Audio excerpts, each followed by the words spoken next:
Jason, make them remember. This is your home, Jason. Protect it. Make Mommy proud, Jason. Don't let them escape. Jason, Mother is talking to you. Find them. Make them remember me, Jason. Make them remember. Jason, Mother is talking to you. Come to Mommy. That's a good boy.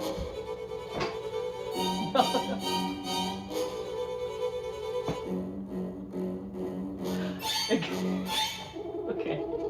That's my Jason. This is one of the all-time classic horror movie franchise slasher movies, right? The first movie, it's the mom. Second movie, the bag on his head. Third movie, finally, we get the classic Jason with the hockey mask on. This is some of the best movies ever. I saw the first 6, and I can tell you that I think the third one had the best soundtrack. There's something about those movies. They're good, they're campy, they're a little bit film grainy, you know, they're a little bit funny. You know, camp counselors in the woods. It's the 80s. Where is that anymore? Video game series was phenomenal, and then everything they lost their rights to this franchise. This trailer just came out today, and because of a 10-year copyright battle, there hasn't been anything about Jason since 2009. This began shooting last summer. It was originally going to be planned as a limited series, and then it got scrapped. I enjoyed the summer camp escape as a counselor vibe and all the outfits and all the different houses and the cabin. I liked that setting more, and it was more focused on Jason. I preferred it. I don't have any complaints about the game. I think the movies are good up until like the 5th one or the 6th one, and I haven't seen anything. And I'm gonna now watch the whole. I'm gonna do, you know, every episode of this series. Watch all the movies. 3, 2, 1. It's like someone put a curse on this town. It all started when that kid drowned last summer. There's something in these woods, and all it knows how to do is kill.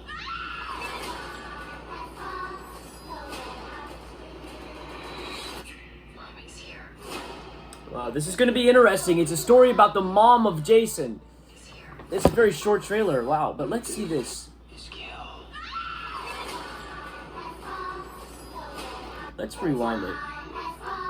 It's camp, and these are kids. These aren't teenagers or college guys or college counselors. These are kids that it looks like we're dealing with.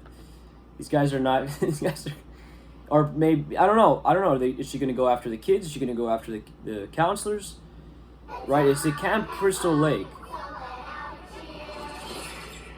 It's like someone put a curse on this town. It all started when that kid drowned last summer. There's something in these woods, and all it knows how to do is kill.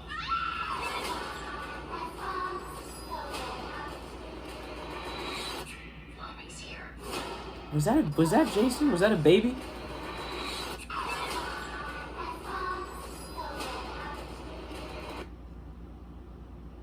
That's the baby Jason in the fucking in this crate. I don't know what to call this thing. In the nursery, I'm imagining, he's a pretty big pink baby.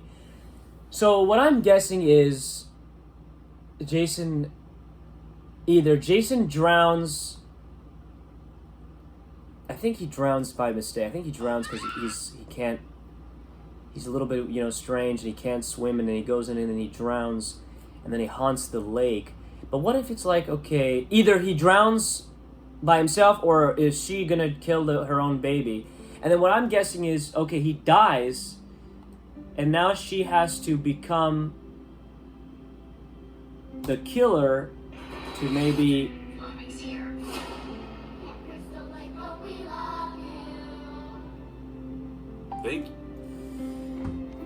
to maybe like redeem the soul of her son, or like bring him back as a monster, you know, or bring him back, like how will she bring him back as Jason? Now she has to like sacrifice all these kids. That's what I'm guessing. But this looks to me almost in the similar vein as the Netflix monster anthology. Not bad. I just think it's a little bit, it's gonna be a little bit Curse on this town. campy, but not in the way, It all started when that kid drowned last summer. like it might be like that new Amblin, that new Cape Fear, in the way that it's trying to like pay homage to its original movie, but it's clean, like it's all modern. It's not, there's no film grain, there's no analog camera, there's no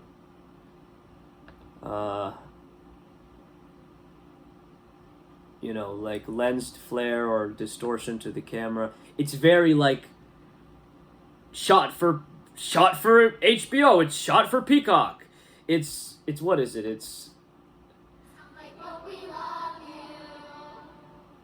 Yeah, it's Thank you for it's clicking like on doing our- one of these. It's like doing. To me, it looks a little bit similar to the latest Ed Gein, where it's like we're gonna follow this one person's descent into hell, and they're gonna kill everybody along the way. But it's all it's not as, like, Ed Gein was good, but it's not as memorable as, you know, these old visceral 70s movies, 80s movies that are like so practical and so raw that you feel how visceral the filmmaking is in itself. The filmmaking is visceral. The way they make the movie, whoever came up with it, how it started, where did the story come from, that in itself is the real, like, that's what the Ed Gein Netflix tried to capture. And then, this is A24, I just realized. So it's A24 and it's for Peacock. And it's like, A24 makes a television series? I didn't know that. And I just think that it lacks, the filmmaking will lack viscerality.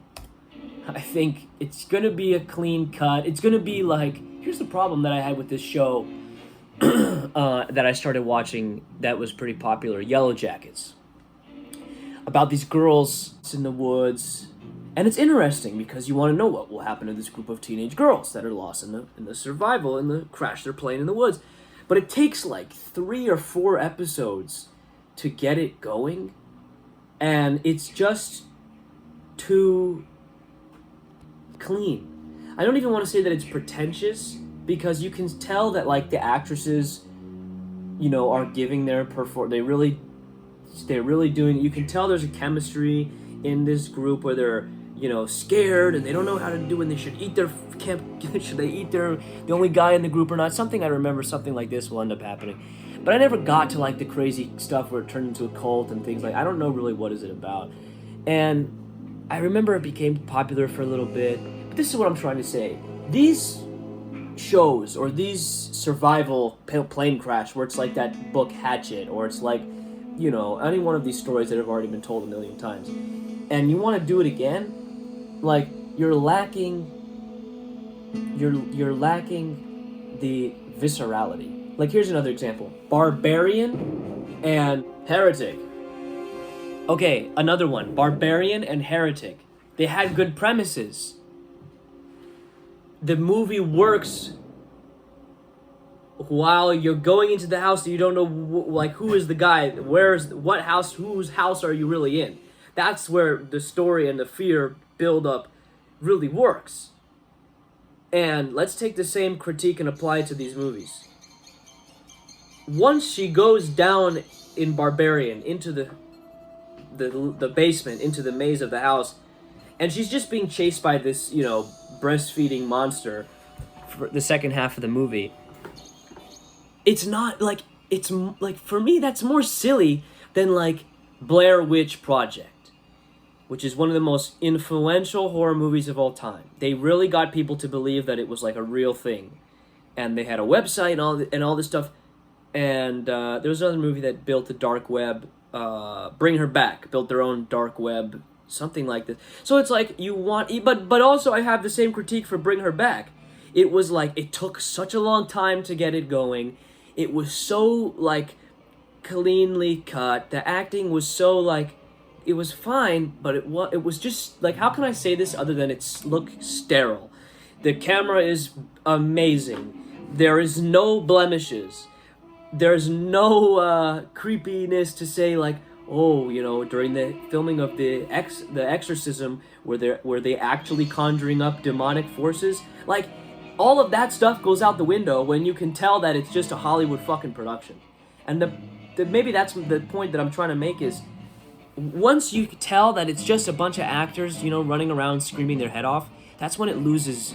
It loses.